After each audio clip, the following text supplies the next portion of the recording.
नमस्कार मित्रों, नमः संस्कृताय। जैसा कि मैंने पिछले वीडियो में आप लोगों से यह वादा किया था कि मैं प्रत्येक दिन आप लोगों के साथ मिलकर के बीपीएससी द्वारा जो संधारित किया गया है, बीपीएससी द्वारा जो निर्णय लिया गया है कि हम सभी को 9th-10th में शिक्षक बनने के लिए, यानी कि 9वीं और 10वीं के शिक्षक बनने के लिए या 11वीं 12वीं के शिक्षक बनने के लिए जो अर्हताएं, जो योग्यताएं चाहिए, जो उसका सिलेबस होगा, उसके हम लोग भी जान रहे हैं कि यह टीजीटी पीजीटी का अगर यदि कोई सिलेबस है तो किस स्तर का रहेगा, क्या क्या पूछा जा सकता है। सभी प्रबुद्ध लोग हैं, सिर्फ एक आप लोग स्टेज चाहते हैं, एक मार्गदर्शन चाहते हैं।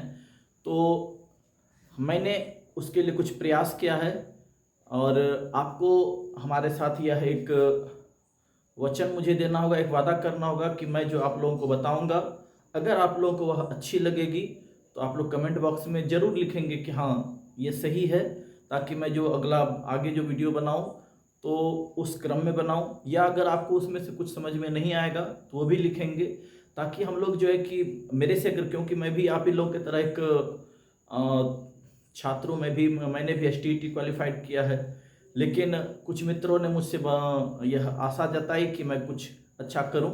मुझ पर उनका कुछ विशेष विश्वास था। आप लोगों में से बहुत लोग जो हमसे मुखातिब नहीं है, रूबरू नहीं है, वो हो जाएंगे। चलिए, तो देखिए, आज से मैं मतलब कि हम लोग मिलजुल करके महाकाव्य से आरंभ करेंगे। ठीक है, महाकाव्य को पढ़ेंगे। और मैंने तो ऐसे आपसे वादा किया था कि एक दिन में एक महाकाव्य, एक ही पुस्तक को लेंगे, लेकिन अगर यदि एक दिन में 2 भी हो जाए, 3 भी हो जाए तो कोई दिक्कत नहीं है, क्योंकि ज्ञान व्यर्थ नहीं जाती है। और हम लोगों को कोई ये थोड़े ही ना है कि विद्वान बनना है। मैंने पहले ही कह दिया कि हम लोग को विद्वान नहीं बनना है। हम लोग को जितना विद्वान बनना था स्नातक में, स्नातकोत्तर में, या बहुत आप लोगों में से बहुत सारे हमारे मित्रगण ऐसे होंगे जो कि पीएचडी कर चुके होंगे, तो वो सारा विद्वान बनने का समय हमारा निकल गया। विद्वान बन करके अर्थोपार्जन नहीं हो सकता है। अर्थोपार्जन करने के लिए, यानी क्या, सरकारी नौकरी में जाने के लिए एक परीक्षा क्या है, एक तरह से ये लीजिए ना कि एक परीक्षा जो है कि एक दिशा होनी चाहिए, एक सही दिशा होनी चाहिए कि इस दिशा में चल करके हम मंजिल को पा लेंगे। मैंने पिछले वीडियो में भी बताया था आप लोगों को। खैर, ज़्यादा लंबा मैं बात नहीं करूंगा, अब हम लोग सीधा पॉइंट पर आते हैं। ठीक है मित्रों, आज हम लोग प्रयास करेंगे 3 महाकाव्य के विषय में मोटी मोटी बातें पूरी तरह से जान लें। ठीक है, कौन कौन सा महाकाव्य आज हम लोग पढ़ेंगे। सबसे पहला हम लोग आज जानेंगे किरातार्जुनीयम को।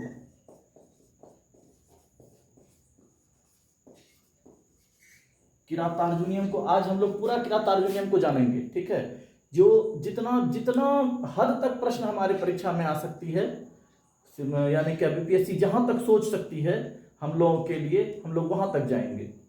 ठीक है, किरातार्जुनीयम पढ़ेंगे। दूसरा, कुमार संभव पढ़ेंगे।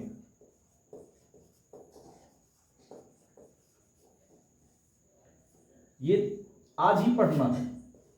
तीसरा, रघुवंश पढ़ेंगे।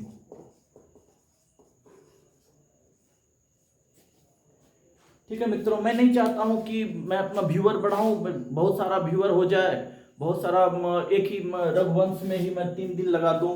वैसे तो रघुवंशम बहुत बड़ा महाकाव्य है, आप लोग भी जान रहे हैं, है कि नहीं। किरातार्जुनीयम अपने में बहुत बड़ा महाकाव्य है। पढ़ने का तो हम लोग साल भर पढ़ेंगे तो भी खत्म नहीं होगा, है कि नहीं मित्रों, आप लोग भी जान रहे हैं। कुमार संभव हम लोग साल भर पढ़ेंगे तो भी समाप्त नहीं होगी, क्योंकि कहावत भी बहुत सारे विषय में है कि मेघे माघे गतम व्यय। मेघदूत और माघ का जो काव्य है, ठीक है, उसको ही पढ़ने में सारी जवानी निकल जाती है मनुष्यों की। तो उतना हम लोग को अपना समय नहीं बर्बाद करना है, मोटी मोटी बातों को जानना है, क्योंकि जो सूक्ष्म सूक्ष्म बातें थी हम लोग अपने अपने कक्षा में जब हम लोग पढ़े थे, हम लोग उसको पूरा पढ़ चुके थे। ठीक है, तो क्या पढ़े थे उसको सिर्फ क्या करना है, अब रिकॉल कर लेना, रिवीजन कर लेना है। ठीक है, सब लोग पढ़े हुए हैं तो थोड़ा थोड़ा हम लोग आज किरातार्जुनीयम से ही स्टार्ट, पहले किरातार्जुनीयम से स्टार्ट करेंगे, फिर कुमार संभव पढ़ेंगे, फिर उसके बाद रघुवंश पढ़ेंगे।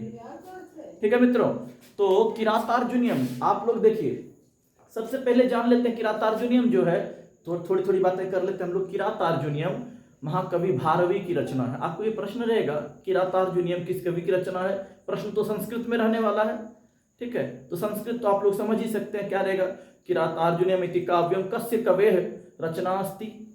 ठीक है, तो किस कवि की रचना है, तो किरातार्जुनीयम। मैं शॉर्ट फॉर्म में आपको बोर्ड पर लिख देता हूं, आप लोग 2-4 बार मेरे साथ रिवीजन करेंगे। अगर कोई नोट्स बनाना चाहे तो नोट्स भी बना लें। अगर यदि व्हाट्सअप क्या कहते हैं, अगर आप चाहते हैं कि आप लोग हम लोग का एक व्हाट्सअप ग्रुप बन जाए, तो आप लोग मेरे कमेंट्स बॉक्स में अपना अपना मोबाइल नंबर दे देंगे। ठीक है मित्रों, तो हम लोग एक व्हाट्सएप ग्रुप बना लेंगे, उस पर जो मैं अपना जो नोट्स तैयार करता हूं आपको उस पर प्रोवाइड कर दिया करूंगा, या नहीं तो आप लोग स्वयं का अपना नोट्स बनाएं। ठीक है, दोनों ही, या तो दोनों कर लें, ज्यादा बेटर रहेगा। तो देखिए किरातार्जुनीयम पहले हम लोग जानेंगे कि किस कवि की रचना है। तो किरातार्जुनीयम जो है ज्यादा लंबा नहीं लिखना है, खूब बड़ी बड़ी कहानी लिख लिए वहां पर तो हम लोग को दीर्घोत्तरी प्रश्न 20 अंक 25 अंक का तो आना नहीं, हुआ तो ऑब्जेक्टिव है बीपीएससी और उसमें भी माइनस मार्किंग है, इसलिए सटीक जानकारी लेनी है हम लोग को। ठीक है मित्रों, डेली उसको रिवीजन करना है। किरातार्जुनीयम कवि का नाम क्या है, कवि का नाम है भारवी। कवि का नाम क्या है मित्रों, भारवी। ठीक है, एक पहला पॉइंट हो गया। ऐसे ही करके शॉर्ट फॉर्म में बनाइए पॉइंट, सिर्फ हम लोग किरातार्जुनीयम को लेकर के चल रहे हैं अभी। कवि कौन है इसके, भारवी। अब पूरे काव्य में, ठीक है, पूरे काव्य में महाकवि भारवी का जो है क्या है, तो महाकवि भारवी पद लालित्य के लिए निपुण है। इसमें रस क्या है, तो रस है इसका वीर रस। क्या कौन सा रस है, वीर रस है। ठीक, इसका मंगलाचरण सबसे इंपॉर्टेंट चीज है, इसका मंगला। और आप लोग जानते हैं मित्रों, मंगलाचरण सब लोग हम लोग पढ़े हुए, मंगलाचरण 3 प्रकार के होते हैं। ठीक है, नमस्कारात्मक, आशीर्वादात्मक और वस्तु निर्देशात्मक। ठीक है, मंगलाचरण कितने प्रकार के होते हैं, 3 प्रकार के। मंगलाचरण कितने प्रकार के होते हैं मित्रों, 3 प्रकार के। ठीक है, तो इसका जो किरातार्जुनीयम का जो मंगलाचरण है वह है वस्तु निर्देशात्मक। वस्तु निर्देशात्मक हम लोग कैसे समझेंगे वो मैं बताता हूं। तो किरातार्जुनीयम का मंगलाचरण कैसा है, तो वस्तु निर्देशात्मक, मतलब डायरेक्ट सीधा चला आता है वह पॉइंट पर। इसका मंगलाचरण है श्रेयः पूर्णामधिपस्य पालनीं प्रजासु वृत्तिं यम युंगक्त वेदितुम सवर्णी लिंगी विदिता समाययो युधिष्ठिरं द्वैतवने वनेचरः। ठीक है, श्लोक का व्याख्या, प्रतिपद व्याख्या, विस्तृत रूप में ज्ञान जब हम लोग के पास समय रहेगा तो हम लोग पूरा करेंगे। ठीक है मित्रों, अभी सिर्फ हम लोग उसको मोटे तौर पर तीनों ग्रंथ का आज अध्ययन करेंगे। रघुवंशम का भी करेंगे, कुमार संभवम का भी करेंगे, और किरातार्जुनीयम का तो हम लोग अभी कर ही रहे हैं। ठीक है, किरातार्जुनीयम का हम लोग कर रहे हैं। तो महाकवि भारवी इसके लेखक हैं, कवि हैं। रस इसमें कौन सा है, वीर रस है। इसका मंगलाचरण कैसा है, तो वस्तु निर्देशात्मक है। ठीक है मित्रों, चौथा, इसमें एक किरात आपको पूछा जाएगा कि किरातार्जुनीयम में किरात कौन है, तो किरात कौन है, किरात है भगवान शिव। किरात कौन है मित्रों, तो भगवान शिव है किरात। ठीक है, इसमें क्या कहते हैं कि ये इसमें कितने सर्ग हैं, किरातार्जुनीयम में सर्गों की संख्या,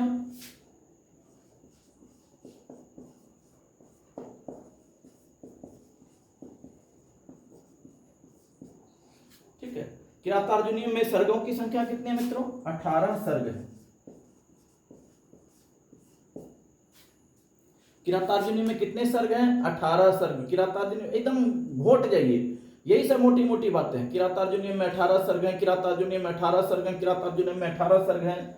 ठीक है, ये तो नॉर्मल सी बात है, सबको पता है कि किरात भगवान शिव हैं। ठीक है, किरात कौन है, भगवान शिव हैं। इसमें जो है अर्जुन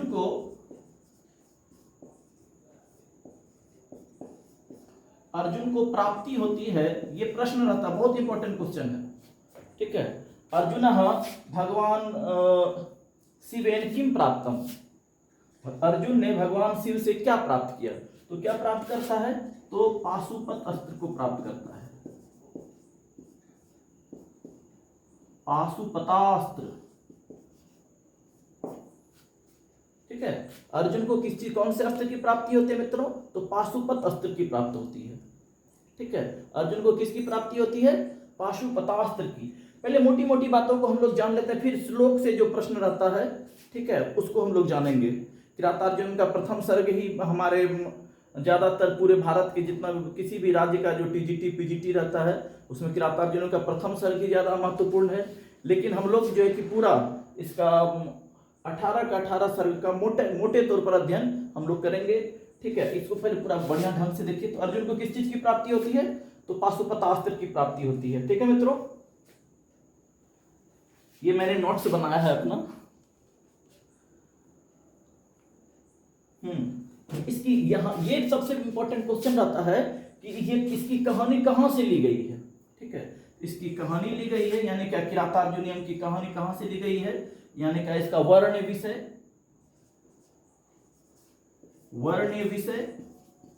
ये कहां से लिया गया मित्रों? यानी क्या किरातार्जुनियम का वर्ण विषय यानी कि किरातार्जुनियम की कहानी ली कहां से गई है? तो हम सभी जानते हैं कि महाभारत से ली गई है, लेकिन महाभारत में किस पर्व से ली गई है? हम लोग तो जान ही रहे कि किरातार्जुनियम महाभारत का है, अर्जुन महाभारत में है। ठीक है, अगर सीधा महाभारत रहा तो हम लोग महाभारत में टिक कर देंगे, नो डाउट, कोई दिक्कत नहीं है। लेकिन अगर यदि महाभारत के साथ अगर पर्व का वर्णन रहेगा किस पर्व से है, तो हम लोग लिखेंगे महाभारत का वन पर्व।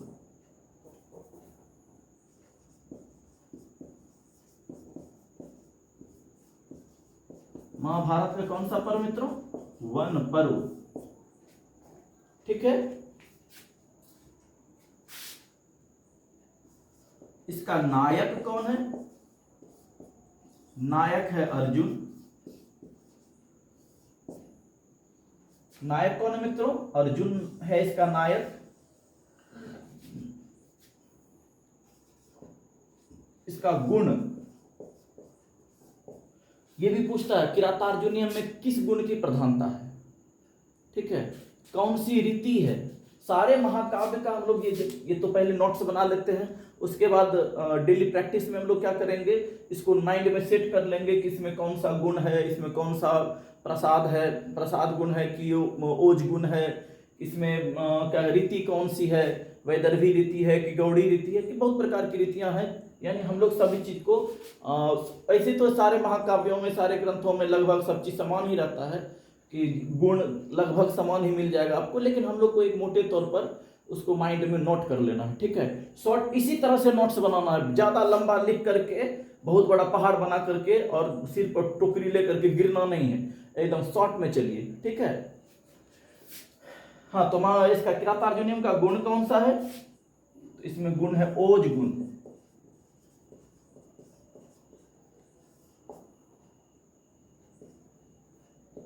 रीति कौन सी है? किरातार्जुनियम में रीति कौन सी है मित्रों? इसमें पांचाली रीति है।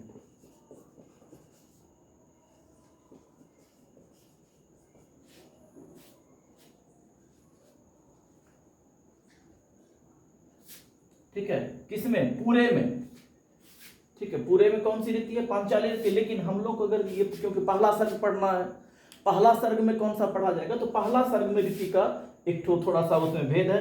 पहले सर्ग में जो है इसका वैदर्भी रीति है, केवल प्रथम सर्ग में वैदर्भी रीति है।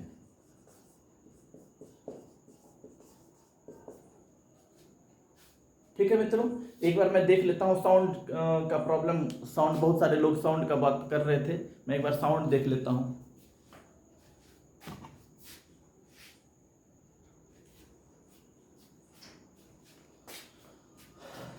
ठीक है, चलिए, तो वैदर्भी रीति है मित्रों।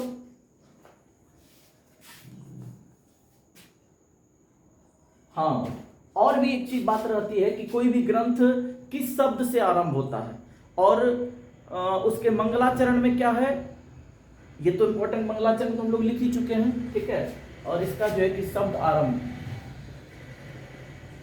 किरातार्जुनियम इति ग्रंथ किस शब्द से? तो केन शब्देन आरब्धम। ठीक है, तो किस शब्द से आरंभ होता है? तो ये जो शब्द आरंभ होता है, शब्दारंभ, यानी तो श्लोकारंभ, काव्यारंभ, सीधा काव्यारंभ है कि नहीं? काव्यारंभ होता है श्री शब्द से। किस शब्द से शुरू होता है? श्री, है ना। श्रियः कुरुणामधिपस्य पालिनी प्रजा सुवृत्तिम यम यम दत्त वेदितुम सौवर्णी लिंगी विदितः समायो युधिष्ठिरम द्वैतवने वनेचरः। दूसरा है कृत प्रणामस्य यम यम कृत प्रणामस्य महिम मही भुजे जिताम स्वपत्ने निवेदयिष्यतः न विव्यथे तस्य मनो न हि प्रियम प्रवक्तुम इच्छन्ति मृषाहितैषिणः द्विषाम विघाताय विघातुमिच्छतो रहस्यनुज्ञामधिगम्य भूभृतः सौष्ठवोदार्य विशेषशालिनी मुनिश्चितार्थामिति वाचमाददे, है ना। चलिए कोई बात नहीं है, आप लोग को भी याद हो जाएगा। हमारे साथ सब सिर्फ जुड़े रहिए, मैं आप लोगों को गारंटी लेता हूं अगर आप लोग मेरे साथ जुड़े रहेंगे तो कम से कम जितनी आवश्यकताएं हैं सारे ग्रंथों के श्लोक, जितनी आवश्यकता है, झूठे पूरा ग्रंथ नहीं पढ़ना है ना, पूरे ग्रंथ को नहीं पढ़ना, उतना ही जानना है कि हम लोग को परीक्षा में हम लोग काम कर सके। तो काव्यारंभ किससे होता है? श्री शब्द से, ठीक है। और देखिए किरातार्जुनीयम एक ऐसा ग्रंथ है कि जिसके प्रत्येक सर्ग के अंत में लक्ष्मी शब्द का प्रयोग हुआ है। बहुत इंपॉर्टेंट, बहुत सारी, ये बहुत इंपॉर्टेंट, बहुत बार पूछा जाता है। सर्गारंभ, काव्यारंभ या सर्गारंभ, सर्ग का आरंभ भी लिख सकते हैं, किससे होता है? श्री शब्द से। किरातार्जुनीयम का काव्यारंभ या सर्गारंभ किससे होता है? सर्ग का आरंभ श्री शब्द से होता है, ठीक है। और सर्गांत क्या हो, किससे होता है? सर्गांत होता है लक्ष्मी शब्द से, ठीक है। लक्ष्मी शब्द से सर्गांत होता है किसका? तो किरातार्जुनीयम का, ठीक है मित्रों। किरातार्जुनीयम का सर्गांत किससे होता है? लक्ष्मी शब्द से। एक बार फिर से देख लीजिए, किरातार्जुनीयम के कवि कौन है? भारवी हैं। इसमें कौन सा रस है? वीर रस है। मंगलाचरण क्या है? वस्तु निर्देशात्मक है, ठीक है। इसमें किरात कौन है? भगवान शिव हैं। सर्ग कितने सर्ग हैं किरातार्जुनीयम में? कति सर्गाः सन्ति? तो 18 सर्गाः सन्ति।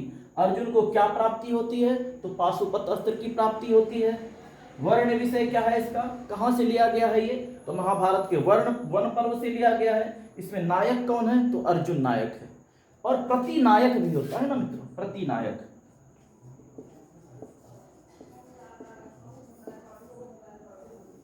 प्रतिनायक इसके शिव जी हैं, भगवान शिव, ठीक है। प्रतिनायक कौन है? तो शिव है। चलिए और देखिए,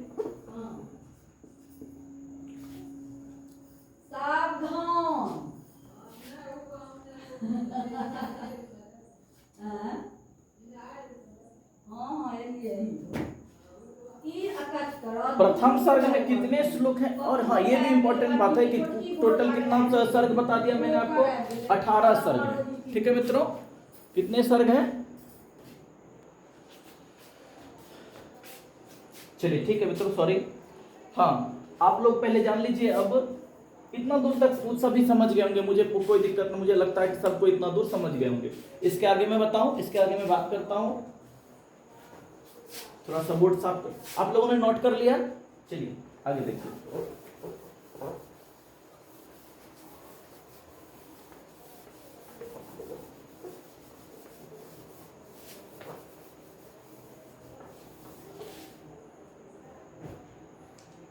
अब देखिए किरातार्जुनीयम के मंगलाचरण में कौन सा छंद है, ये भी इंपॉर्टेंट है, ठीक है। बहुत इंपॉर्टेंट है कि छंद कौन सा है। हम लोगों ने ये चीज जान लिया। मंगलाचरण का छंद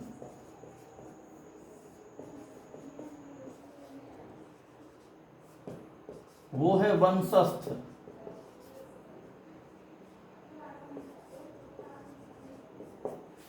ठीक है मित्रों। और मंगलाचरण का तो छंद हो गया वंशस्थ, सारे का सारा श्लोक जो एक वंशस्थ छंद में ही है। लेकिन इसका जो सर्गांत होता है प्रथम सर्ग का, यानी कि हम लोग को सिर्फ ज्यादातर क्या बोले, मैंने क्या कहा आपको? प्रथम सर्ग का पूरा ज्ञान चाहिए, ठीक है। प्रथम सर्ग का एक कम से कम जो है कि पूरा श्लोक तो नहीं, 45 श्लोक है प्रथम सर्ग में, पूरे श्लोक को तो याद नहीं करना है। लेकिन मुख्य श्लोक जो है, इसमें वनेचर का प्रवेश होता है द्वैत वन में, ठीक है।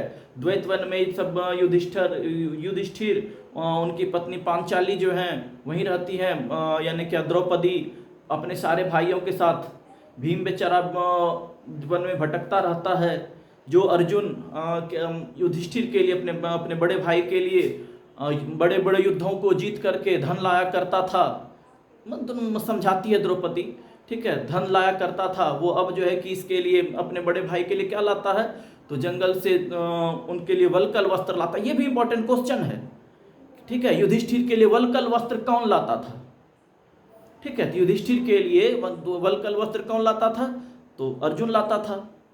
युधिष्ठिर के लिए धन कौन लाता था जीत करके, तो अर्जुन लाता था, ठीक है। ये किरातार्जुनीय में यमौ कौन है, श्लोक को जब हम लोग पढ़ेंगे, यमौ कौन है, तो यमौ नकुल और सहदेव है, उसका छोटा भाई, ठीक है। यमौ कौन है, तो नकुल और सहदेव है। युधिष्ठिर के लिए धन कौन लाता था, युधिष्ठिर के लिए धन कौन लाता था, युधिष्ठिर के लिए धन लाता था अर्जुन। युधिष्ठिर के लिए लाल लाल चंदन, जो कि पूरे देह में, पूरे शरीर में लगाता है भीम, ठीक है, वो अब क्या करके लाता है, तो लकड़ियां चुन करके लाता है। ये सब पढ़ेंगे हम लोग, थोड़ा सा आज मोटे तौर पर मोटा मोटा अध्ययन कर लेते हैं हम लोग, ठीक है ना मित्रों। ये सब चीज़ तुरंत, ये सब आप लोग पढ़े भी होंगे, ठीक है, सिर्फ स्मरण में नहीं होगा, मुझे पता है, ठीक है। मेरे मित्र जितने भी हैं, कोई भी कमज़ोर नहीं है, इसलिए मन को कभी गिराइए नहीं, पूरे अपने अंदर से पूरी तरह से ताकत फील करेंगे, ठीक है, कि हम सब कुछ कर सकते हैं। उद्योगिनम पुरुष सिंह मुपैति लक्ष्मी, जो परिश्रमी व्यक्ति है वह सिंह के समान लक्ष्मी अर्जित करता है। दूसरों के बनाए हुए, दूसरों का शिकार किया हुआ वो नहीं ग्रहण खाता है, वह खुद से शिकार ग्रहण करता है। यानी कि हम लोग जो कि इसको तैयार करेंगे और खुद से स्मरण करेंगे, ठीक है मित्रों। आप लोग याद करिए, आप लोग स्मरण करिए, जो भी मैं बता रहा हूँ इसको स्मरण करिए, आपसे एक भी प्रश्न उसमें छूटने नहीं जा रहा है, ठीक है। 9th 10th का भी मैं बताऊंगा, मैंने पहला वीडियो आप लोग मेरा देख लीजिएगा। 9वीं और 10वीं कक्षा का भी मैं आप लोगों को पाठ कराऊंगा, उसमें तो वो तो और भी जल्दी समाप्त हो जाएगा, ठीक है। चलिए, मंगलाचरण का, इसमें मंगलाचरण में कौन सा छंद है, वंशस्थ छंद है। मंगलाचरण में कौन सा छंद है, तो वंशस्थ छंद है, ठीक है मित्रों। और इसका जब सर्गांत होता है, ठीक है, अंतिम चरण, अंतिम श्लोक किसका, प्रथम अध्याय का, प्रथम अध्याय के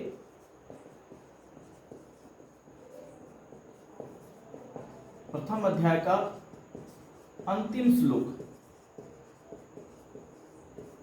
किस छंद में है, तो मालिनी छंद में है, ठीक है मित्रों। पहला श्लोक किसमें है, वंशस्थ में है, पूरा का पूरा श्लोक वंशस्थ में ही है। अंतिम छंद जो है, अंतिम श्लोक जो किसमें है, तो मालिनी छंद में है।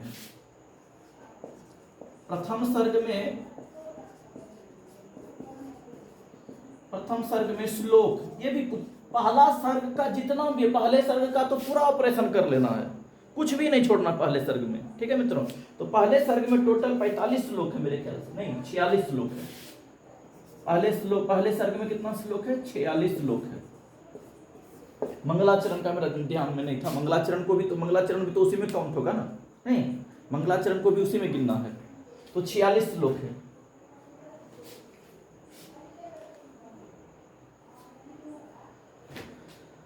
अब हम लोग और सारी बातें करते हैं कि सबसे पहला श्लोक जो है उससे बहुत सारा प्रश्न आएगा, 3-4 श्लोक जो है उसका मैं आप लोगों को थोड़ा सा हम लोग बात कर लेते हैं। क्या कहा जा रहा है, श्रेयः कुरुणाम अधिपस्य पालिनीम, तो कुरुणाम अधिपः कौन है, ये भी क्वेश्चन आता है।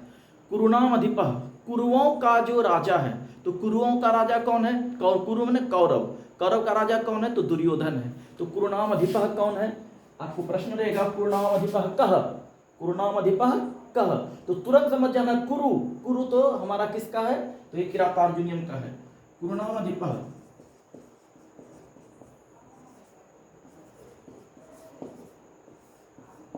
कुरुनाम अधिपः किसको कहा जाता है, अर्जुन को, सॉरी दुर्योधन को। और इसी से दुर्योधन से, ठीक है, दुर्योधन से ही एक प्रश्न रहता है आपको कि दुर्योधन का महाभारत, इसमें किरातार्जुनीय में और कौन सा नाम है, ठीक है। तो किरातार्जुनीय में दुर्योधन का एक और नाम है, उसका नाम है सुयोधन, है ना, नयन जे तुम जगति सुयोधना, दुर्योधन का दूसरा नाम।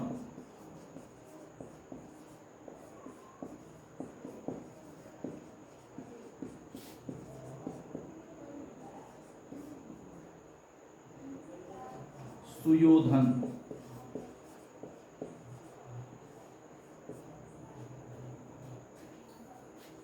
ठीक है मित्रों, क्या नाम है दुर्योधन का? सुयोधन नाम है। और पता है दुर्योधन को उसका मुझे कि वनेचर, हाँ पूरा श्लोक का मैंने पूरा कंप्लीट किया ही नहीं। क्या कहा? श्रियः कुरुणाम अधिपस्य पालिनीम। ठीक है, कुरुओं के धन की, कुरुओं की लक्ष्मी को का पालन करने वाला कौन है? तो दुर्योधन है। ठीक है, कौन कह रहा है? तो पहला श्लोक का मैं बता रहा हूं, मंगलाचरण जो है, श्रियः कुरुणाम अधिपस्य पालिनीम प्रजासु वृत्तिम यम युंगक्त वेदितुम। ठीक है, सवर्णी लिंगी विदितः समाययो। वह जो वर्णी लिंगी है, वर्णी लिंगी कौन है? यहां भी ये भी प्रश्न आता है, वर्णी लिंगी कौन है, या वर्णी लिंगी का अर्थ क्या होता है? वर्णी लिंगी कौन है? तो वर्णी लिंगी है आपका गुप्तचर। गुप्तचर कौन है आपका? तो वनेचर।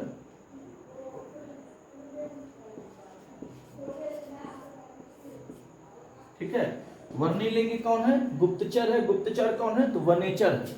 ठीक है, तो कहां पर आता है? तो क्या कह रहा है? सवर्णी लिंगी विदितः समाययो, विदितः समाययो आता है। ठीक है, कहां से आता है? तो कुरुओं के सारे राज को जान करके, कुरुओं के कौरवों का जो सारा रहस्य है, सारे रहस्य को जान करके कहां आ जाता है वह? द्वैत वने वनेचरः युधिष्ठिरम समाययो। ये भी क्वेश्चन आता है, ये जो गुप्तचर है किसके पास आता है? तो किसके पास आता है मित्रों? तो युधिष्ठिर के पास आता है। वनेचर किसके पास आता है? संख्या तो मैं भूल गया, आप लोग आपको काउंट कर लेंगे संख्या। इसके बाद क्या था, मैंने यहाँ से 1 नंबर से ही दे दिया फिर से। ठीक है, यहाँ मैंने 1 नंबर से ही दे दिया, आप लोग संख्या कर लेंगे। तो गुप्तचर किसके पास आता है वापस? या पहले गुप्तचर कहां आता है? कहां आता है? आप लोग देखिए, कहां आता है तो 2 बात आ जाती है। कहां आता है? तो युधिष्ठिर के पास आता है। और कहां आता है? तो द्वैत वन में आता है। आप लोग ऑप्शन देखेंगे, ऑप्शन में देख करके हम लोग जो है उसको खुद भी समझ जाएंगे। नहीं कि अगर यदि व्यक्ति का नाम है तो व्यक्ति के नाम में हम लोग युधिष्ठिर में टिक कर देंगे, और स्थान का नाम रहेगा तो हम लोग स्थान के नाम में क्या कर देंगे? तो द्वैत वन कर देंगे। द्वैत वन है ना, द्वैत वने वनेचरः, द्वैत वन में किसके पास आता है?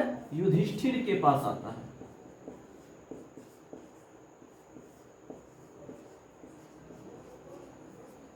आप लोगों को ज्यादा श्लोक रटने की कोई जरूरत नहीं है।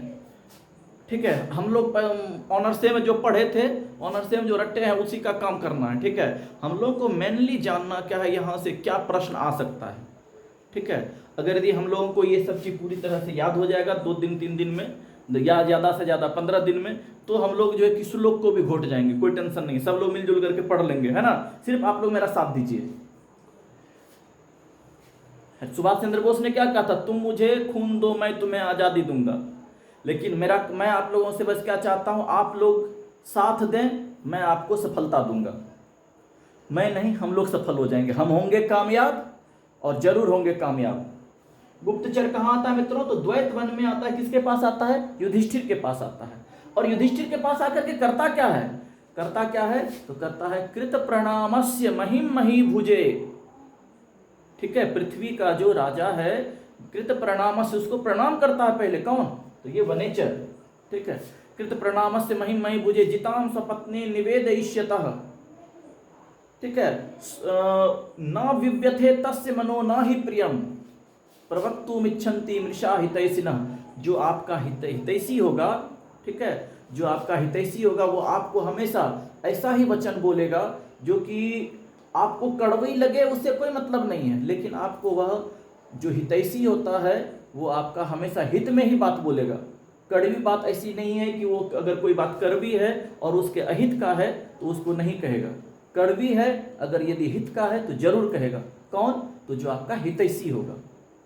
ये कौन कहता है? तो ये वहां पर आकर के ये मन में ही विचार कर रहा है। महाकवि भारवी के द्वारा ही एक वर्णन है।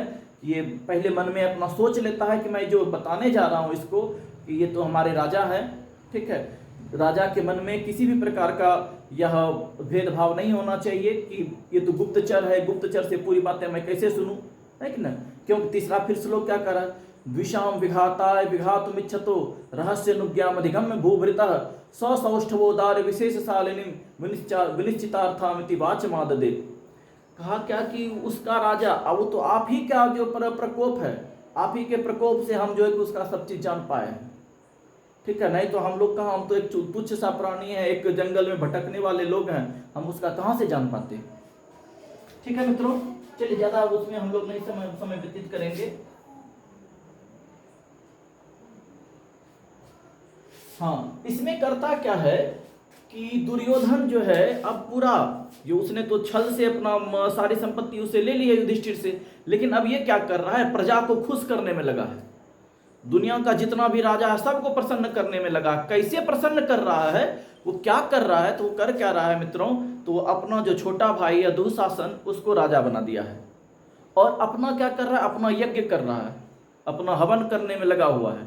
क्यों, उसको पता है जैसे ही अज्ञातवास समाप्त होगा, जैसे ही वनवास समाप्त होगा, तो हम लोग तो उससे जीत नहीं पाएंगे, वो लोग आएगा और हमें छोड़ेगा नहीं। इसलिए वो चैन से नहीं सोता है कभी दुर्योधन, इसीलिए उसका नाम सुयोधन रखा है। अब वो चाह रहा है कि मैंने जो छल से पृथ्वी जीती है वो मैं बाहुबल से जीतूंगा, ठीक है। अब मैं उसे लड़के जीतना है, अब मैं लेकिन छोड़ूंगा नहीं। तो इसीलिए हम लोग जानेंगे। अब देखिए आगे वो क्या करता है, तो प्रजा को प्रसन्न कर रहा है। प्रजा को प्रसन्न करने के लिए क्या कर रहा है, ये भी प्रश्न है।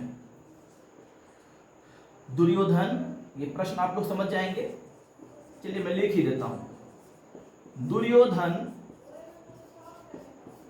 प्रजा को प्रसन्न करने के लिए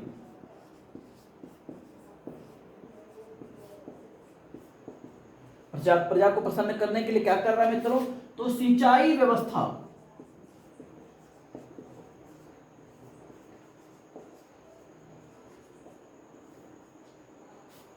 सिंचाई व्यवस्था को सुदृढ़ कर रहा है, ठीक है। तो सिंचाई व्यवस्था को सुदृढ़ करने के लिए किरातार्जुनीय में एक बहुत ही सुंदर सा पंक्ति है, बहुत सुंदर सा लाइन है, वो भी पूछता है, ठीक है। उसको क्या कहा गया है, एक यहीं से क्वेश्चन आ जाएगा आपको। अदेव मातृका, अदेव मातृका कौन है, अदेव मातृका कौन है, तो अदेव मातृका कौन है, तो सिंचाई का जो व्यवस्था करता है उसी को अदेव मातृका कहा गया है, समझे। किरातार्जुनीय में सिंचाई का जो व्यवस्था करता है उसी को क्या कहा गया, अदेव मातृका। अदेव मातृका कौन है, तो सिंचाई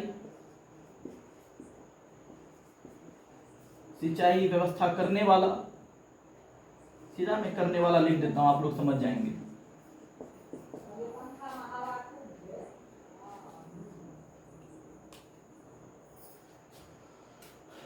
अब देखिए दुर्योधन जो है कि युद्ध कैसे जीतना चाह रहा है। दुर्योधन ने पूरी तरह से दिमाग में नोट कर लिया है कि वो सब जैसे ही वनवास पूरा करके पांचों भाई पांडव वहां से आएगा, ठीक है, तो हमको तो छोड़ेगा नहीं। इसलिए ये आप लोग जान रहे हैं वैवस्वत मनु के ही रास्ते पर, मनु के नक्शे कदम पर चल रहा है।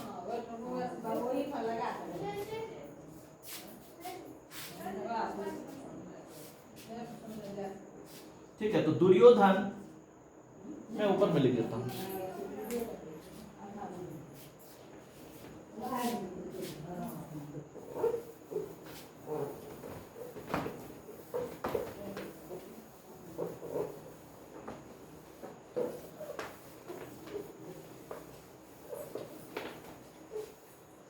दुर्योधन युद्ध जीतने के लिए किसका अनुसरण करता है, ये भी इंपॉर्टेंट है। कितना नंबर था, 10 था ना, चलिए इसके बाद मैं सही कर लेता हूं। दुर्योधन युद्ध जीतने के लिए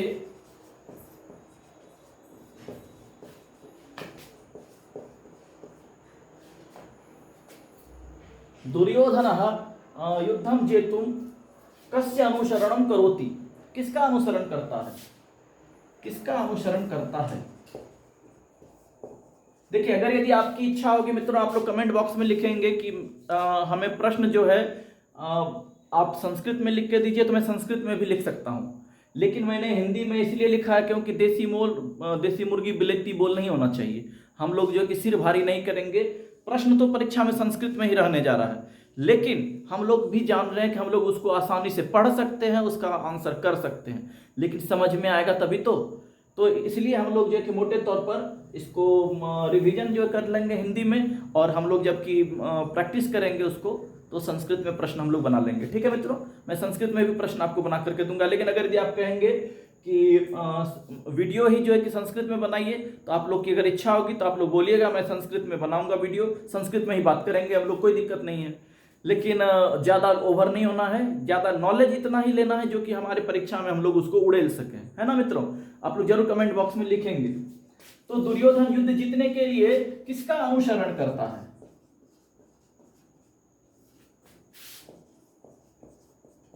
ये अनुसरण करता है मनु का।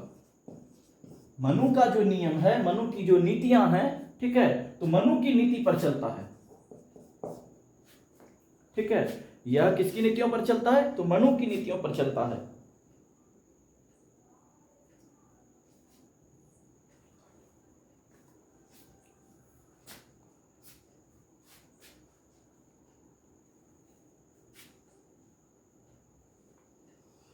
हाँ, इसमें बहुत सारे और कुछ व्याकरणिक जो कि प्रश्न है, इसमें से मैंने कुछ छांट करके निकाला है, उसको आप लोग जरूर नोट कर लें, ये बहुत इंपॉर्टेंट बात है।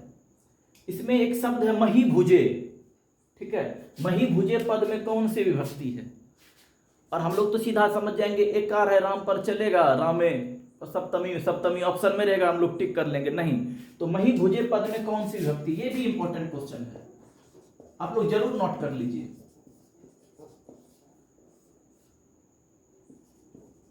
मही भुजे पद में विभक्ति, मैंने पहले ही कह दिया मित्रों, हम लोग को ज्यादा ज्ञानी नहीं बनना है, हम लोग को परीक्षा पास करना है। मही भुजे पद में कौन सी, अच्छा छोड़िए, विभक्ति है, कौन सी है? तो इसमें चतुर्थी विभक्ति है। ठीक है मित्रों। हाँ, एक और है विघाताय।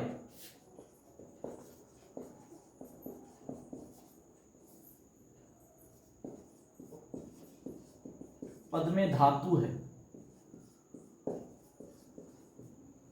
इसमें हन धातु है।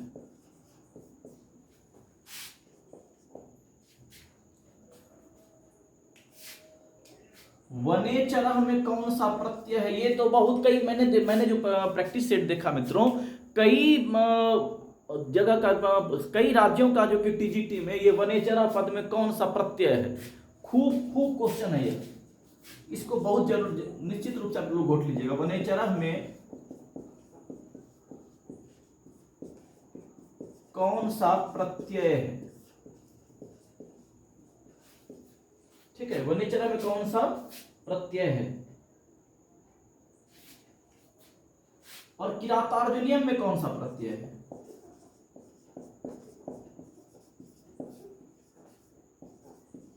किरातार्जुनीयम में कौन सा प्रत्यय है?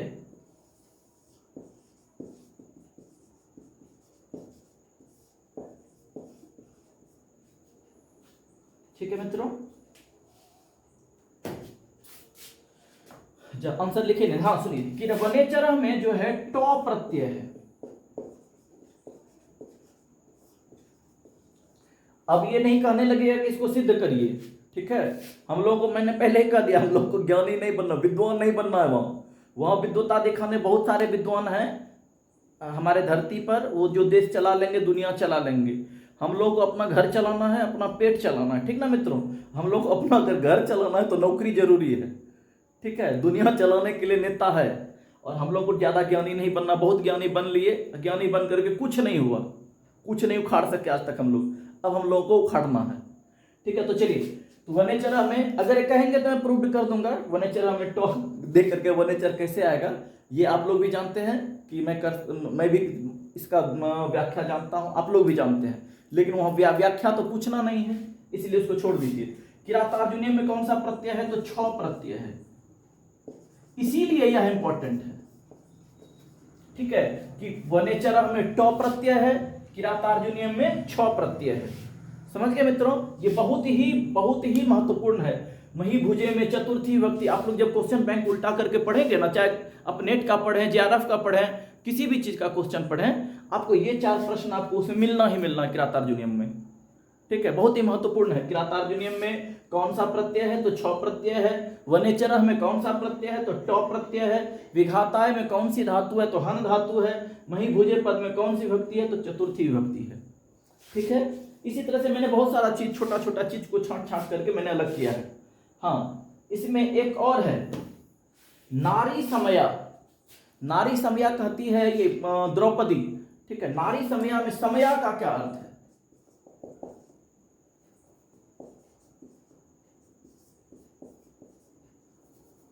नारी समया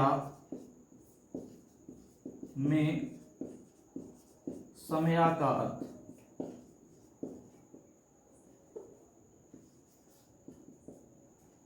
ठीक है मित्रों, नारी समया में समया का क्या अर्थ है? और एक क्वेश्चन है, ये मैंने लिखा था, पांडव कहां रह रहे हैं, नहीं लिखा था।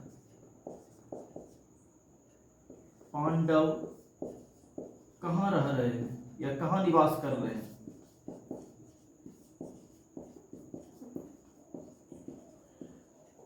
मैं समझ रहा हूं आप लोग को साउंड में प्रॉब्लम हो रही होगी। ठीक है, मेरा माइक जो है ना कि कहीं इधर उधर रखा गया है, मिल नहीं रहा है। ठीक है मित्रों, माइक मिलेगा तो साउंड भी सही हो जाएगी, नहीं तो आप लोग को दिख तो रहा है ना बोर्ड पर लिखा हुआ, उसी से हम लोग काम चला लेंगे। ठीक है, हाँ, तो पांडव कहाँ निवास कर रहे हैं? द्वैत वन में। अच्छा, समया का अर्थ, समया मतलब होता है मर्यादा। ठीक है, मर्यादा, समया मतलब मर्यादा। पांडव कहाँ रह रहे हैं मित्रों? तो द्वैत वन में।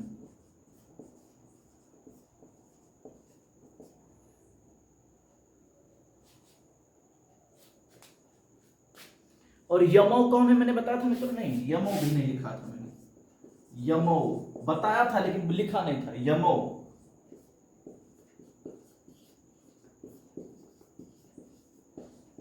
यमो कौन है मित्रों? तो नकुल और सहदेव।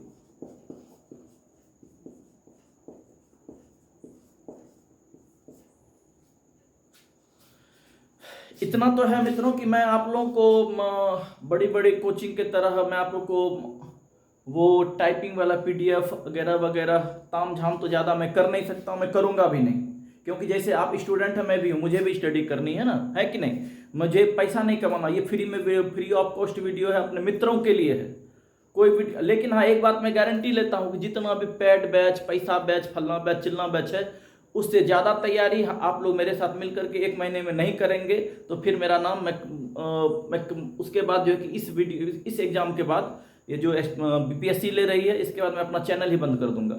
लेकिन अगर यदि हमारे सारे मित्र इसमें सफल हो गए तब तो फिर तो और जोर शोर से चैनल चलाऊंगा मैं। ठीक है, चलिए, तो यमो कौन है? तो नकुल और सहदेव है। कोई दिक्कत? चलिए, अब आगे हम लोग इसमें से छूटा कुछ तो और है नहीं।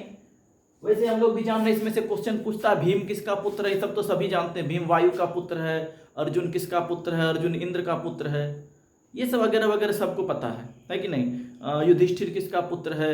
युधिष्ठिर तो सब लोग जानते हैं यमराज का पुत्र है। यानी कि ये, अब उसकी माता कौन है, पिता कौन है, इससे ये सब इतना हम लोग को पढ़ना नहीं है, ये सब सबको पता रहता है, ये सब कॉमन चीज है। तो इतनी सारी बातें हम लोग जाने, इसलिए मोटे तौर पर सारे तीनों ग्रंथ का आज हम लोग को अध्ययन करना है। कम से कम 2 ग्रंथ तो जरूर कर लें, है कि नहीं? और जब सारे ग्रंथ का ये मोटे तौर पर रिवीजन हो जाएगा तब हम लोग जो है कि उसके श्लोकों की व्याख्या की ओर चलेंगे। श्लोकों का व्याख्या हमको परीक्षा में करना नहीं है, हम लोग को सिर्फ जानना है श्लोक में कौन सा छंद है, कौन सा अलंकार है। ठीक है, और ज्यादातर किसका पूछा जाता है? मंगलाचरण का, नहीं तो भरत वाक्य का, है ना? तो ये 2 चीज पूछा जाता तो हम लोग ज्यादा क्यों, क्या जरूरी है जो झूठे ज्यादा लंबा ज्ञान लेने का, सिर भारी करने का? सिर भारी नहीं करना है, सिर्फ सिक्सर लगाना है, सिंगल नहीं खेल करके शतक पुराना है। ठीक है, सिर्फ सिक्सर लगाना है। चलिए,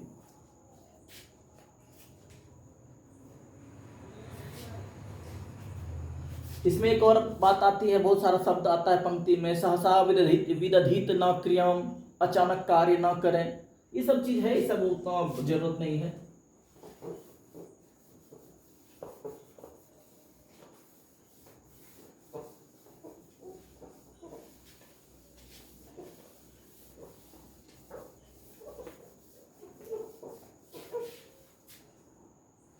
एक मिनट में वीडियो देख लेता हूँ, चल रहा है ना।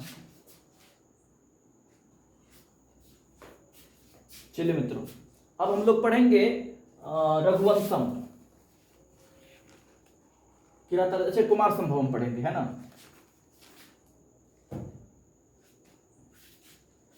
कुमार संभवम को पढ़ेंगे अब हम लोग। सबसे पहले तो हम लोग जानेंगे कुमार संभवम के कवि किरातार्जुनीय को, अब इरेज कर दीजिए। सबसे पहले हम लोग जानेंगे इसके कवि कौन है। इसके कवि कौन है हम लोग सभी जानते हैं, कालिदास हैं। एक मिनट मित्रों, मैं मार्कर में इंक भर लेता हूं।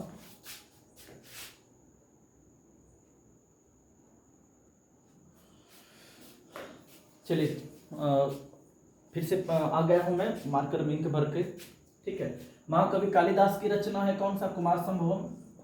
इसमें सर्ग संख्या है, इसमें सर्गों की संख्या मात्र 17 सर्ग हैं, जिसमें से कि कहा जाता है कि कालिदास द्वारा रचित जो है केवल 8 ही सर्ग हैं, ठीक है, केवल 8 ही सर्ग हैं शायद।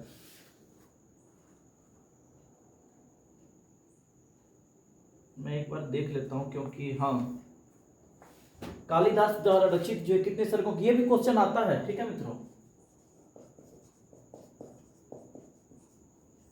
कालिदास, ऐसे क्वेश्चन आता है कि कालिदास द्वारा रचित क्या नाम है, कुमार संभवम में कितने सर्ग तक के कितने सर्गों तक की रचनाएं प्राप्त होती हैं, ठीक है। तो केवल 8 सर्ग तक की रचना प्राप्त होती है, और हम लोग को पढ़ना कितना, केवल 1 सर्ग पढ़ना है, पहला सर्ग, ठीक है। कालिदास द्वारा रचित कितने हैं, 8 सर्ग, ठीक। इसके नायक कौन है, कुमार संभवम में नायक कौन है, नायक है इसके भगवान शिव नायक हैं। प्रतिनायक कौन है,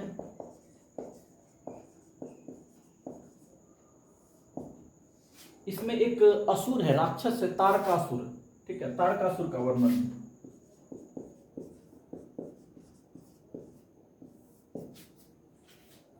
इसमें रस कौन सा है, रस इसमें श्रृंगार रस है।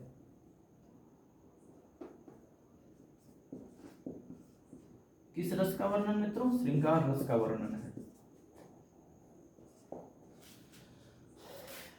ठीक है। हाँ, इसमें वर्णन किस किस चीज का मिलता है तो वो भी जान लीजिए। इसमें वर्णन मिलता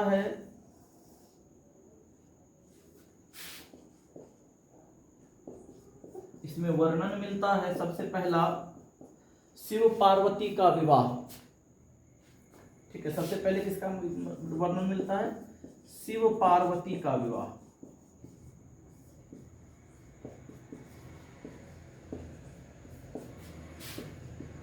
कार्तिकेय का जन्म,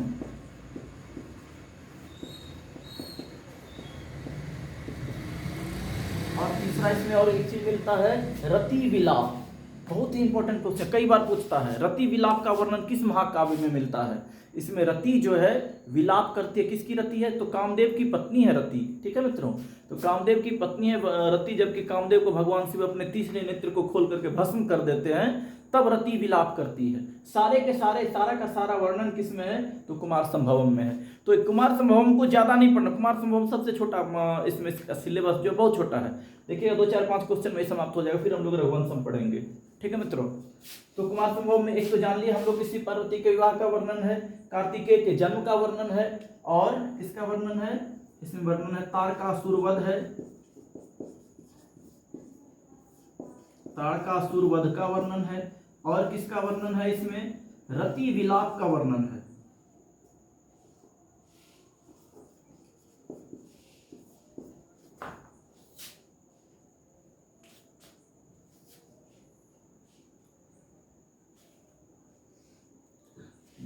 हाँ, इसका मंगलाचरण,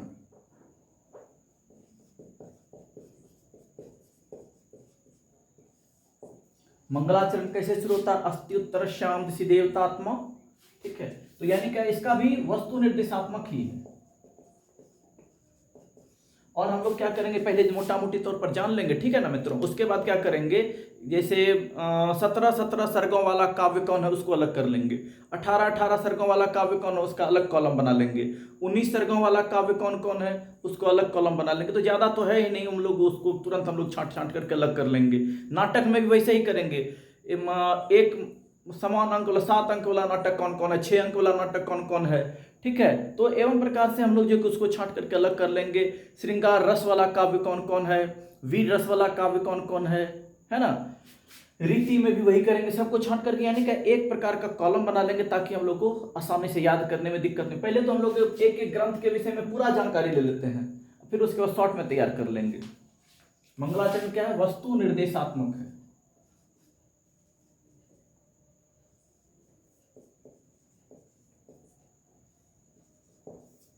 तो मंगलाचरण में है किसका वर्णन पता है मित्रों, हिमालय का। आपको पूछा जाएगा कुमार हिमालय का वर्णन किस महाकाव्य में है, या हिमालय का वर्णन जो है कि किस महाकाव्य से का पहला श्लोक जो या मंगलाचरण में हिमालय का वर्णन है, तो कुमार संभवम का है ना। अस्त्युत्तर श्याम ऋषि देवतात्मा हिमालयो नाम नगः, ऐसे ही करके कुछ श्लोक है। तो हिमालय का वर्णन प्रथम सर्ग में है। हिमालय का वर्णन किस सर्ग में मित्रों, तो प्रथम सर्ग में।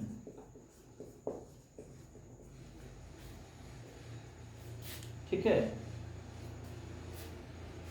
इसमें किस राक्षस का वर्णन है मैंने लिख दिया, तारकासुर। ऐसे तो समझ ही जाएंगे ना मित्रों, जब मैंने लिख दिया इसका प्रतिनायक तारकासुर है, तो तारकासुर राक्षस का वर्णन है। इसमें किस राक्षस का वर्णन है अलग से पढ़ने की कोई आवश्यकता नहीं है।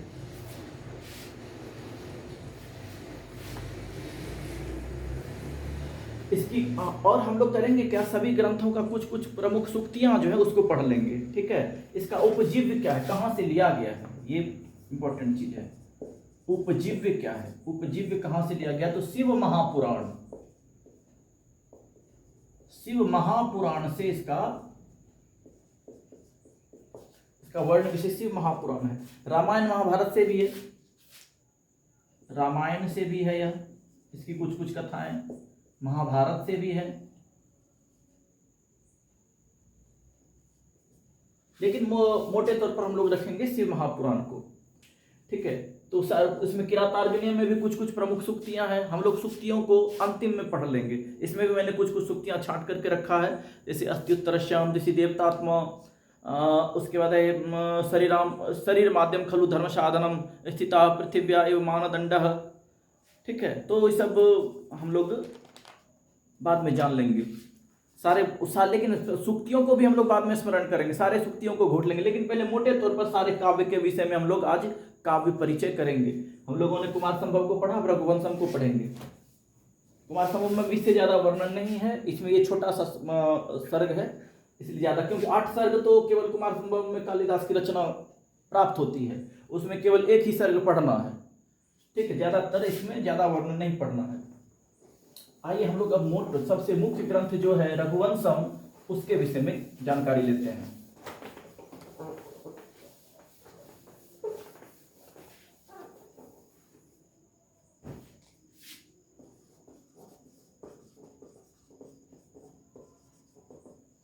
रघुवंशम सबसे पहले जानेंगे क्या मित्रों, रघुवंशम के कवि हम लोग जानते हैं, इसके कवि, इसके भी कवि कौन है मित्रों, कालिदास हैं,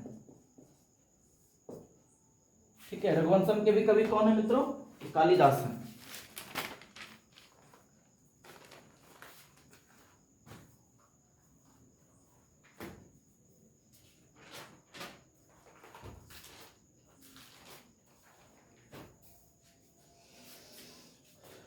और ये सभी हम लोग क्या पढ़ रहे हैं, महाकाव्य पढ़ रहे हैं ना, हाँ ठीक है। इसकी विधा क्या है, इसकी विधा है महाकाव्य है यह, ठीक है।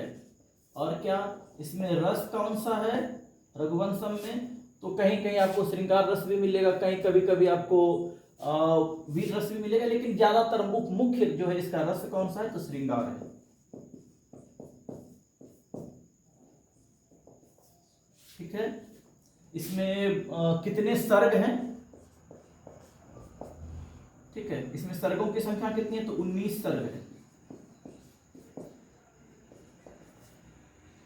रघुवंशम का नायक कौन है? नायक इसमें से मूलतः राम को माना जाता है। वैसे हम लोग जानते हैं कि रघुवंशम में टोटल जो है 31, ये भी क्वेश्चन आता है। ठीक है, नायक कौन है? राम। हम लोग उसको पहले नोट कर ले, बाद में बात करेंगे। नायिका कौन है मित्रों? नायिका है सीता। प्रतिनायक कौन है? प्रतिनायक है रावण। ठीक है,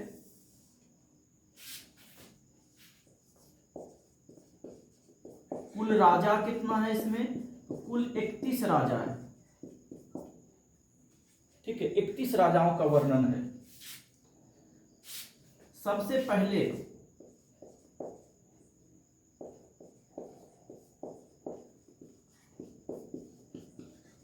पहला राजा रघुवंशम पढ़ रहे हैं ना मित्रों, तो सबसे पहला राजा बहुत इंपॉर्टेंट क्वेश्चन है। और सब लोग क्या करता है, जो नहीं पढ़ा रहा था वो रघु में टिक कर देता है। ठीक है, तो रघु नहीं था पहला राजा। सबसे पहला राजा है इसका दिलीप। ठीक है मित्रों, दिलीप से ही कहानी आरंभ होती है। सबसे पहला राजा कौन है? तो दिलीप। नोट करते जाइए मित्रों, नोट करके इसको याद कर लेना है कि इस रघुवंशम के कवि है कालिदास। ये विधा है इसकी महाकाव्य, इसके रस, इसमें रस है, श्रृंगार रस है। इसमें सर्गों की संख्या 19। रघुवंशम में कुल कितने सर्ग हैं? 19। किरातार्जुनीय में कितने थे सर्ग मित्रों बताइए? 18। अपने पढ़ा क्या कहते हैं, एक और पढ़ा ना आप लोगों ने, कुमार संभवम में 17। और रघुवंशम में कितने सर्ग हैं? 19 सर्ग हैं। इसके नायक कौन है? राम। नायिका कौन है? सीता। प्रतिनायक कौन है? रावण। टोटल कितने राजा है? 31। सबसे पहले राजा कौन है? तो दिलीप। ठीक है, दिलीप का जो कि सबसे पहले नाम है, तो कितने सर्ग तक है? पहला और दूसरा। वैसे सभी सर्गों के विषय में मैं बताऊंगा आपको। तो पहले और दूसरे सर्ग में किसका वर्णन है? तो राजा दिलीप का। ठीक है, आइए आगे हम लोग इसका वर्णन पढ़ते हैं।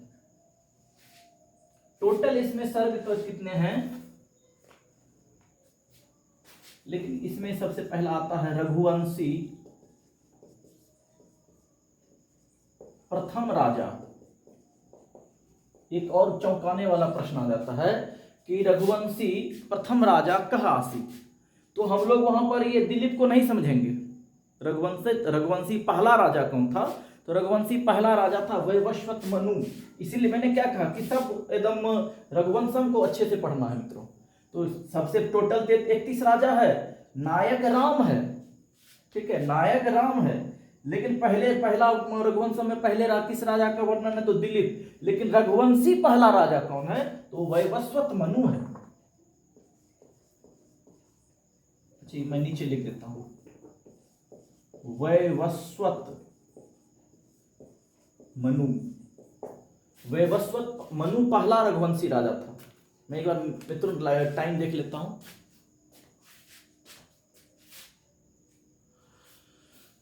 ठीक है, अब देखिए इसमें टोटल श्लोक कितने हैं। एक बार क्रम भी जानना चाहेंगे आप क्या? क्रम जान लीजिए। चलिए, राजाओं का क्रम। ज्यादा राजाओं, 31 राजा के विषय में नहीं जानना है, लेकिन मुख्य जो है उसको छोड़ना भी नहीं है। 31 राजा के विषय में जानने की कोई आवश्यकता नहीं है। मैंने पहले कहा हम लोग को विद्वान बनना ही नहीं है, हम लोग को नौकरी लेना है। नौकरी लेने के बाद विद्वान बनेंगे। राजा अनुक्रम। चलिए, राजा अनुक्रम हम लोग स्टार्ट करते हैं कहां से? सबसे पहला किसका वर्णन है इसमें? दिलीप का। ठीक है मित्रों, दिलीप का पुत्र कौन होता है?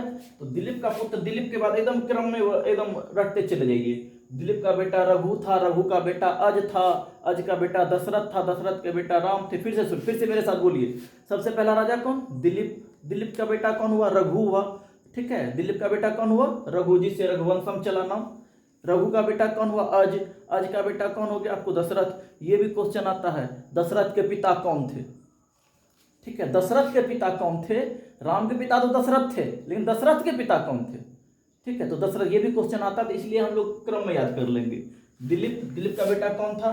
तो रघु था। रघु का बेटा कौन था? तो अज था।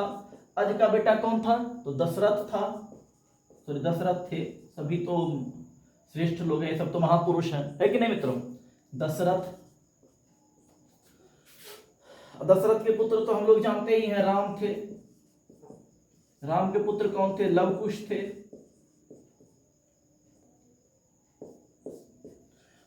इतना दूर तक हम लोग को जानना है ना। और लेकिन सबसे अंतिम राजा कौन था, यह भी पूछता है क्वेश्चन। सबसे अंतिम राजा कौन था, उसको हम लोग जानना। सबसे अंतिम राजा था अग्निवर्ण।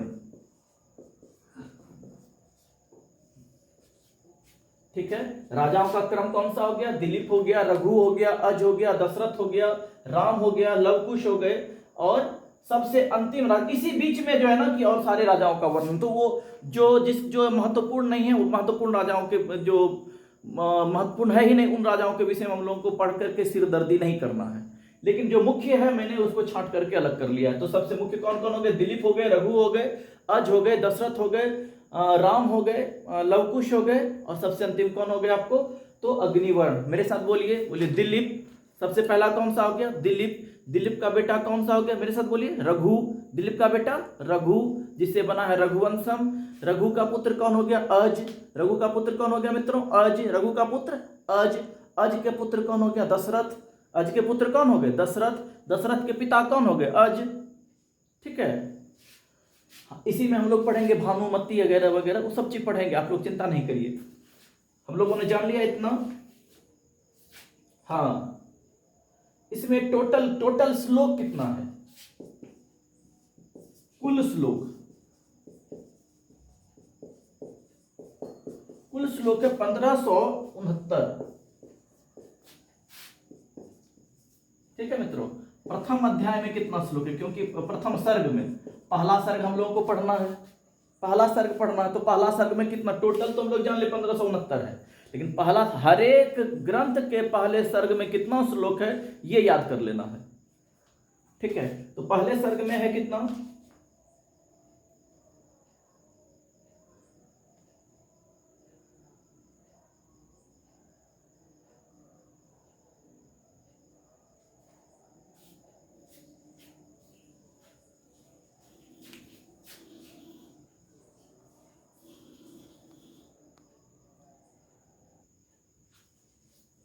क्षमा चाहता हूं मित्रों, मोबाइल थोड़ा हिट हो गया था। ठीक है, हाँ, तो प्रथम सर्ग में कितने श्लोक हैं? तो प्रथम सर्ग में 95 श्लोक हैं। ठीक है, और ये भी क्वेश्चन आता है कि सर्वाधिक श्लोकों वाला सर्ग। ठीक है, सर्वाधिक श्लोकों वाला सर्ग, सर्वाधिक श्लोक वाला सर्ग, सबसे कम श्लोक वाला सर्ग, इतना ही हम लोग को याद रखना है मोटे तौर पर। सर्वाधिक श्लोक, सबसे कम श्लोक।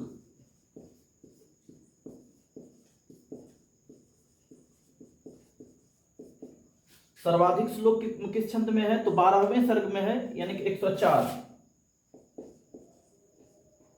ये भी लिख लीजिए, 12वां। ठीक है, 12वां सर्ग। 12वां सर्ग में पता है आपको मित्रों, रावण वध है। ठीक है, भगवान श्री रामचंद्र जी रावण का वध करते हैं जाकर के, ये भी लिख ली। वैसे मैं बताऊंगा पहले सर्ग में क्या है, दूसरे सर्ग में क्या है, तीसरे सर्ग में क्या है।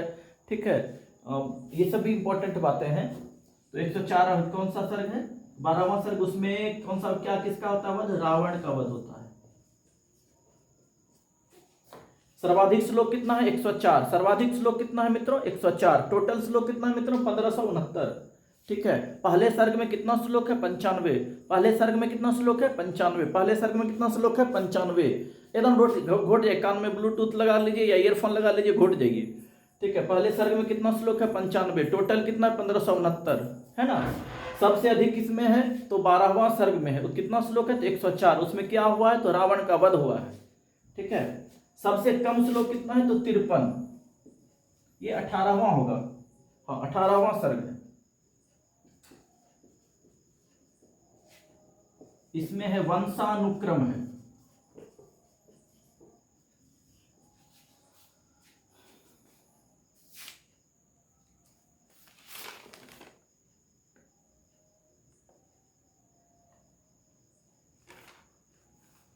ठीक है मित्रों, अब हम लोग थोड़ा सा सर्गों के विषय में जान लेते हैं, फिर और आज की कक्षा को समाप्त करेंगे। आप लोग निश्चित जरूर हमको बताएंगे कि मेरा यह वीडियो आपको कैसा लगा। कमेंट बॉक्स में सभी, मैं चाहता हूं कि जितने लोग देखें उतने लोग बोलें, उसमें लिख करके दें। मुझे कुछ कोई धन का लोभ नहीं है, ठीक है। मैं चाहता हूं कि मेरे सारे मित्र अच्छे पोस्ट पर चले जाएं, सभी बिहार राज्य के कर्मचारी बने, सभी सरकारी सर्विस प्राप्त करें, और जो हमारे मित्र कुंवारे हैं उनका विवाह हो जाए, ठीक है। क्योंकि संस्कृत पढ़ने वाले को ऐसे भी उंगली करता है लोग, पंडित है, पंडित आरा कराता, पूजा पाठ कराता है, उसे क्या विवाह करेंगे। लेकिन अगर आपको सरकारी नौकरी मिल जाएगी मित्रों तो जीवन तो सार्थक हो जाएगा। उसके बाद अगर आप अक्षत भी छीटिएगा चलेगा तो, सरकारी नौकरी ले लीजिएगा तो अच्छे घर से रिश्ता भी आएगा। चलिए हम लोग पांचों से क्या कहते हैं, इसका जो 19 सर्ग है, 19 सर्ग के विषय में हम लोग जान लेते हैं मोटे तौर पर। चलिए देखिए क्या क्या है सर्गों की जानकारी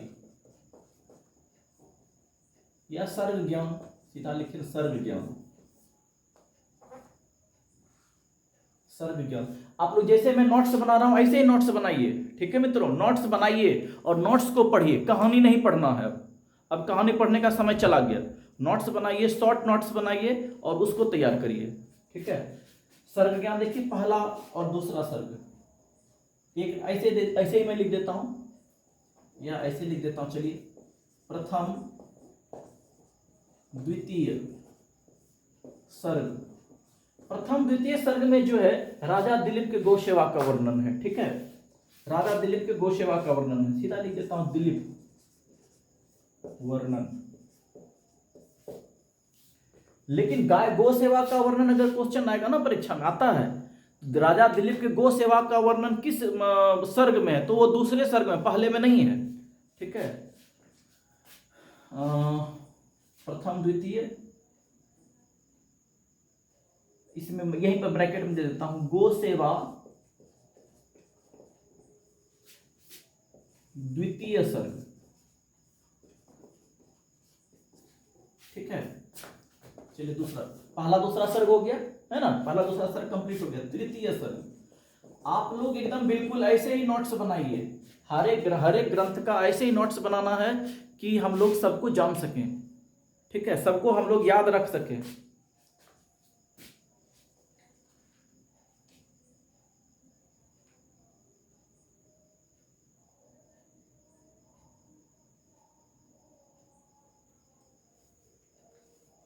हाँ, तो दिलीप हो गया, हम लोग जान रहे थे। दिलीप का पुत्र कौन हुआ, रघु। रघु का वर्णन तृतीय सर्ग में, तृतीय सर्ग में ही नहीं, तृतीय में है, चतुर्थ में है और पांचवें में भी है, पांचवें के आधे में है,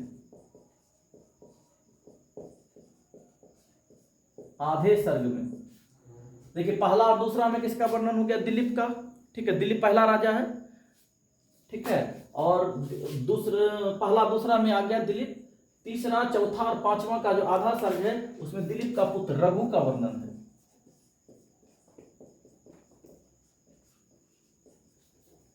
ठीक है।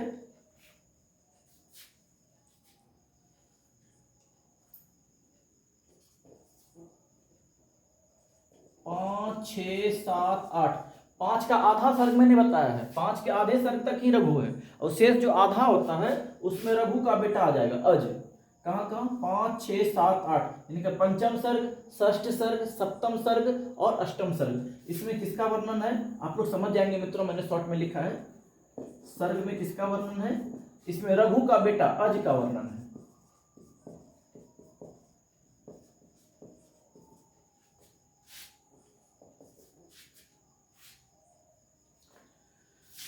आठवां के बाद नौवें में चले आइए।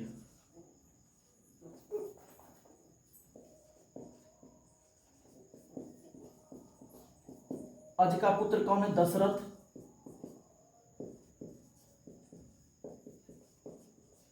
दशरथ का वर्णन है।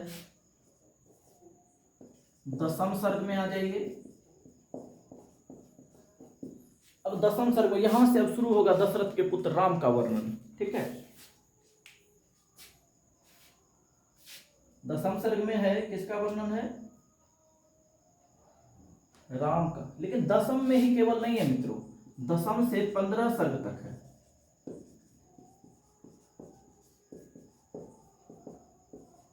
राम का वर्णन है। और सबसे अधिक, आपको ये प्रश्न आएगा, रघुवंशम में सबसे अधिक सर्गों में किसका वर्णन? तो राम का वर्णन, इसीलिए उसको नायक माना गया है, भगवान श्री राम को नायक माना गया है। ठीक है, अब 15 हो गया। 16वें सर्ग में आपने 10 से 15 तक देख लिया। 16वें सर्ग में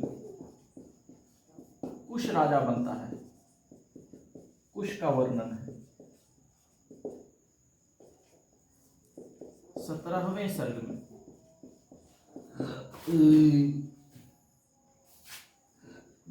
कुश का पुत्र है अतिथि, अतिथि का वर्णन है।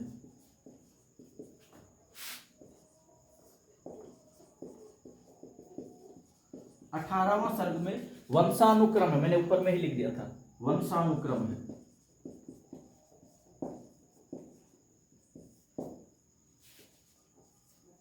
और अंतिम सर्ग जो है 19वां सर्ग,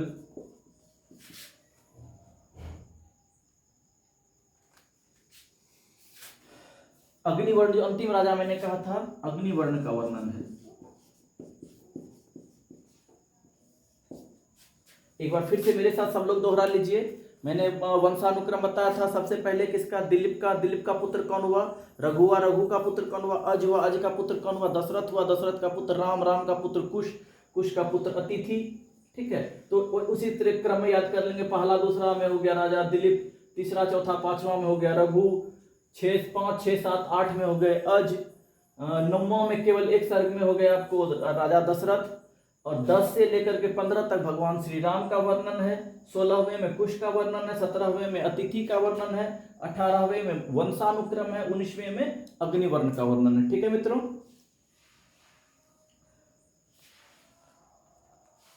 अब इसमें से भगवान श्री राम में जान लीजिए कि 10वें में रामावतार है ना, भगवान श्री राम का अवतार होता है रामावतार 10वें। ठीक है,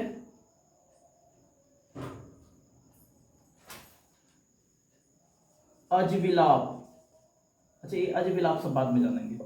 रामावतार होता है 10वें सर्ग में।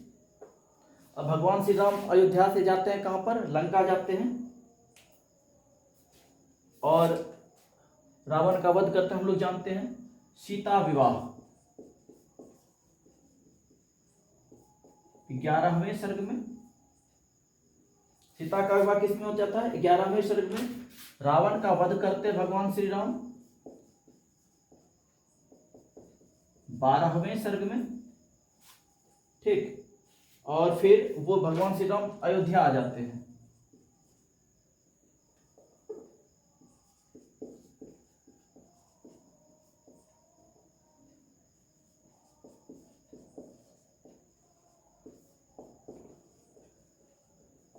तेरहवें में। ठीक है मित्रों, 13वें में वो अयोध्या आ जाते हैं। ज्यादा वर्णन करना नहीं हम लोग को। और दो चीज और जान लीजिए, अज विलाप, इसमें अज का विलाप होता 8वें सर्ग में।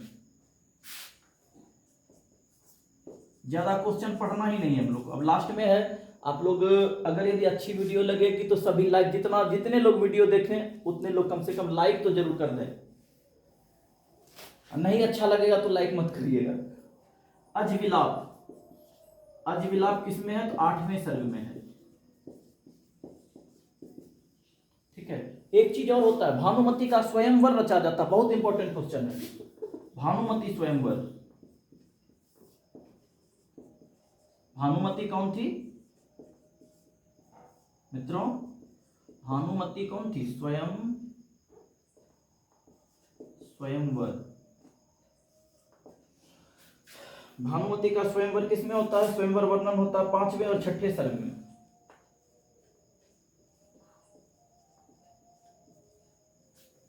अज की पत्नी थी। ठीक है, अज से विवाह होता है उनका।